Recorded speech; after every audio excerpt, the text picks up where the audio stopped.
funèbre. Des lamentations pieuses et célèbres remplissaient cette église où pendaient mains plis noirs, d'un archaïque désespoir, et l'impie était là, chantant aussi ténèbres. Fou de vivre, mon cœur a des cris plus vaillants, mais si je sanglotais, la tête dans ma paume, c'est à cause de vous, croyants, qui n'avez pas compris ce qu'est votre royaume. Je pleurais parce que, faible, mesquin, mal né, vous vivez bassement, sans regard vers l'issue. Chrétien, humanité déchue, pouvez-vous n'avoir pas des yeux illuminés? Vous osez donc encore sentir votre souffrance, alors que Dieu s'y mis en croix pour la guérir. Vos pleurs n'auraient-ils pu tarir, alors qu'on vous donnait la plus ivre espérance? Vous êtes plus méchants et plus tristes que nous, qui ne caressons pas vos sublimes chimères, et vos faces restent amères, vous qui pouvez prier et croire à deux genoux. Après la passion, on vous a promis Pâques. Pourtant la joie en vous ne ressuscite pas. Chrétiens, comme vos fronts sont bas, futurs corps glorieux, que vos cœurs sont opaques. Avec de tels ferments déposés dans ce cœur, pourquoi n'êtes-vous pas dès ici-bas l'élite? De quel flamboyant bonheur vivrait, si j'étais vous, mon âme carmélite? Nous qui n'aimons, prions, voulons que la beauté, quel que soit le sommet où sa tour est bâtie, nous goûtons la divinité, plus que vous qui baisez bouche à bouche l'hostie. Et vous n'avez, on dirait, ni d'espoir ni d'effroi. Or votre Éternel dit à ceux de votre souche, vous qui n'êtes ni chaud ni froid, voici que je voudrais vous vomir de ma bouche. Vous allez vers le ciel comme vers le néant. Pourquoi ne voit-on pas, si vous êtes l'Église, joyeux, chantant, prêchant, béant, vivre en chacun de vous un saint François d'Assise? Jésus a soif, et vous lui donnez cela. Le vinaigre et le fiel sont toujours sur ses lèvres. Vos soifs à vous sont donc si mièvres que vous vous détournez en buvant l'au-delà. Jésus a dit, il faut pour cela que je meure. Et vos jours sont restés plus sombres que des nuits. Ployés sous vos aigres ennuis, vous n'êtes pas la race ivre et supérieure. Après l'enseignement, après la passion, vous n'êtes pas heureux. Ah, ténèbres, ténèbres. Le feu qui court dans mes vertèbres s'éteint, chrétien, parmi votre consomption. C'est ainsi, incroyante et pleine de scandales. Ô vous, fade pleureur à qui tout fut donné, et demande au ciel de tonner, pour vous détruire à tout jamais. Vengeance pâle.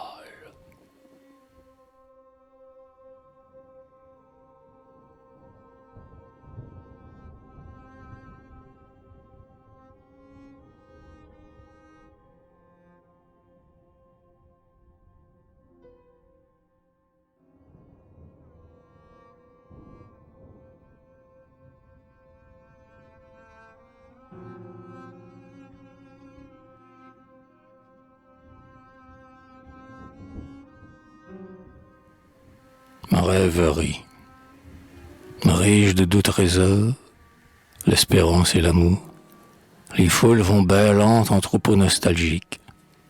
Quel que soit leur destin, les humains sont tragiques. Ils savent qu'ils mourront un jour. La plus insigne brute est encore divine, près des férocités qui mènent l'animal. Le malaise de vivre est là. Rien n'est banal. Une âme dans tous se devine. Ils travaillent. Parfois ils ont de la gaieté. Poésie, art, musique. Ils chantent. Quelle courage. Ils ont l'ambition et la méchanceté, parmi les malheurs qui font rage. Ils grouillent en enfer, et beaucoup croient en Dieu. L'espèce, obstinément, prépare ses guenilles. Sachant ce qu'est la vie, ils refont des familles. Et les suicidés sont peu. Comme s'il n'était pas de tremblement de terre, et comme si la fenêtre avait perdu ses traits. Parmi peste et famine, ils inventent la guerre, et s'en vont répétant « Progrès ». C'est ainsi, naturel ou qu'il est inventé, tant de douleurs les tord jusqu'au jour du trépas, qu'on se demande si, la leur ayant ôté, ils ne la réclameront pas. Ô bêtises et génie, humains, mes pauvres frères, que j'aime et que je hais si passionnément, laissez-moi suivre au loin vos cohortes amères d'un éternel étonnement.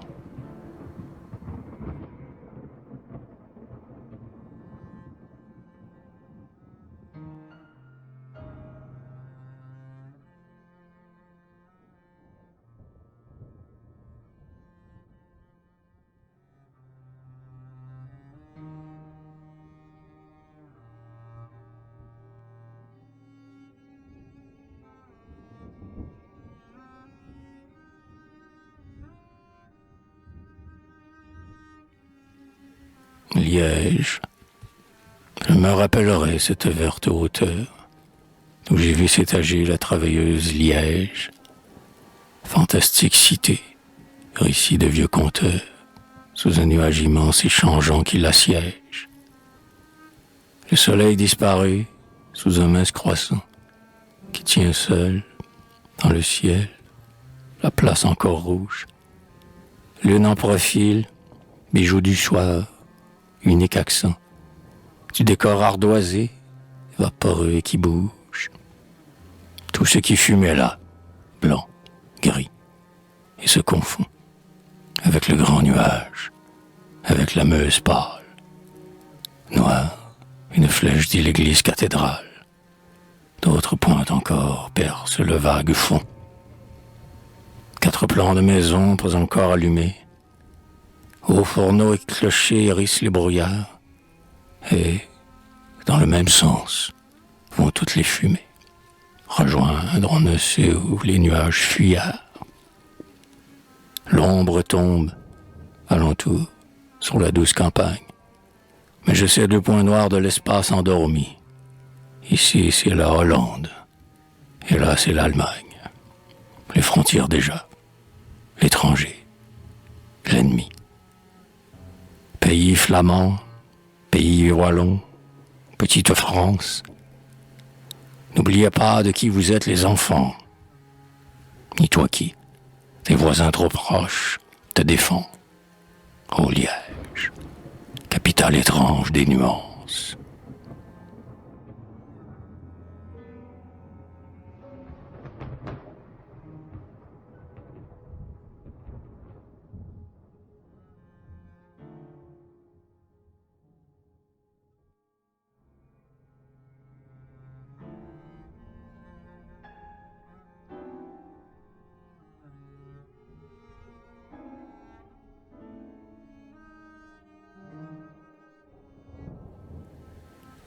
Champigny, sur nos chevaux, dressés de toute notre taille, nous avons traversé cette plaine du soir. Je ne me lassais point, au passage, de voir ces monuments qui crient Champigny la bataille. Héros, c'est à cheval et non pas à genoux que je saluais ce soir, vivante cible, sous l'exécrable feu germain. Est-il possible que l'on ait pu venir tuer nos gens chez nous? Les drapeaux, de la pierre au large de la plaine, bornes montant moins haut que les meules de blé, et qui marquent l'endroit où repose, assemblés, un groupe de Français ivres de mâle haine. Au creux des crépuscules à droite s'effaçant, Paris quotidien s'allume dans la brume. Mais, parmi ce couchant pacifique, je hume je ne sais quelle odeur ancienne de sang. Patrie, au cruel mot qui ne veut pas se taire. Je songeais à ces morts couchés sous les labours. Je disais, leur sang coule aux veines de la terre. Et cette odeur, ici, persistera toujours. Ce Paris violé, jadis, comme une femme, le regardant au loin dans son couchant câlin, tout bas je répétais, colère dans l'âme, à nous d'entrer un jour en vainqueur à Berlin.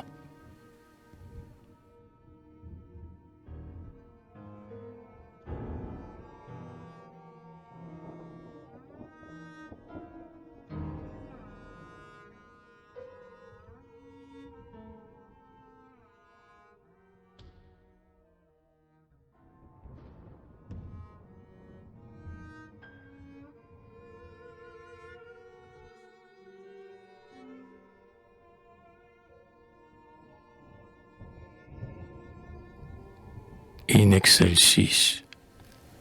Ô poète passé qui mourut et jaloux, des aigles, des hirondelles.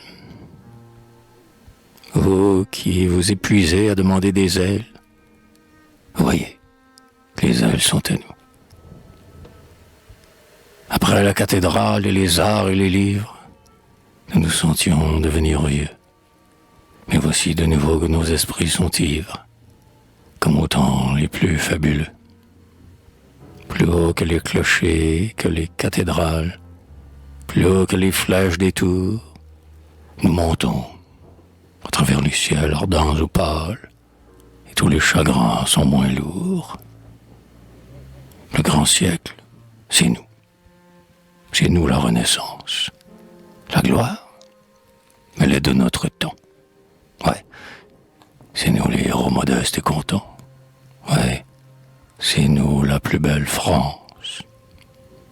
Ce que nous avons fait, sans effort, d'un élan, Napoléon n'a pu le faire.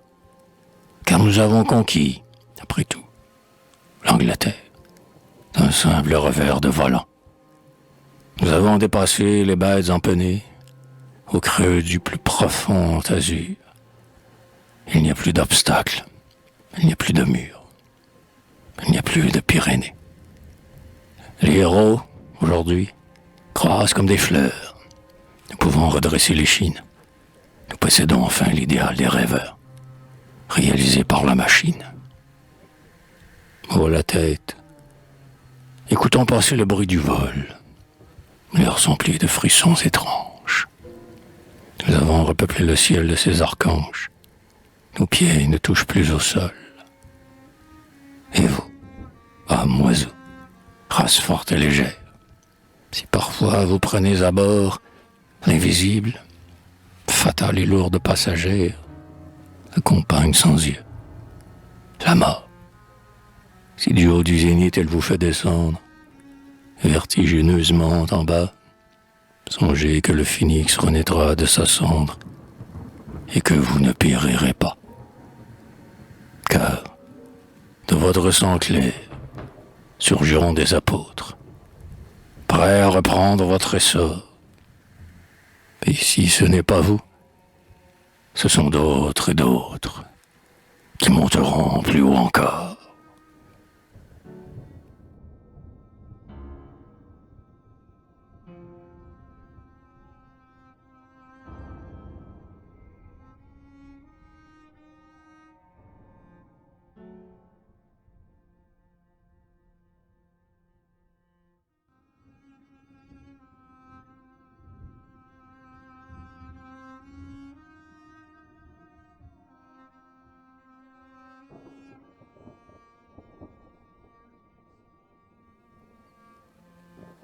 Une réponse à Rudyard Kipling. Vous n'aurez pas en vain lancé défi de grâce aux strophes par-dessus la mer. Quelqu'un ramasse le gant de fer jeté des rives du Ponant pour le tournoi de race à race, de continent à continent. Pouvions-nous accepter votre hommage et nous taire? L'orgueil a frissonné par toute notre terre d'avoir été loué devant tous et si haut. Salut donc à vous, Angleterre, à vous, son génial héros. Angleterre, et tiens, fils et filles des vagues, concentrés et précis parmi les brumes vagues, recommence l'élan des vikings d'autrefois, afin de mettre, lourde bague, des pays nouveaux à tes doigts. Est-ce parce que, fier comme on l'était à Rome, tout citoyen anglais, ne fut-il qu'un pauvre homme, te porte tout entière au meilleur de son cœur? Chacun de tes sujets, en somme, est aussi ton ambassadeur. Aussi, quand ton seul riche élabore un génie, il n'est pas un des tiens qui l'ignore ou le nie. Vers lui vont les honneurs et les hommages dus. Au sein de ta grande harmonie, les efforts ne sont pas perdus. Va, la France t'admire, ô race adamantine. Si la lutte pour toi surgit, même intestine, tu sais la diriger d'une telle façon que notre furia latine en tire une grande leçon. Et puis, ô petite île et gigantesque empire, grande Bretagne, étroite et fabuleux navire, dont la proue a percé l'Orient sombre et clair, à nos yeux l'ombre de Shakespeare marche devant toi sur la mer. Donc, merci. Tu nous tends une loyale paume, notre mâle patrie ton vaillant royaume, couple d'archanges d'or se tenant par la main, écarte le rouge fantôme, indigne du progrès humain. Ouais, que la vieille France et la vieille Angleterre refusent l'assassine, absurde, immense guerre. Mais les peuples rangés tout alentour sauront qu'il y aura, s'il faut la faire, deux souffles dans un seul clairon.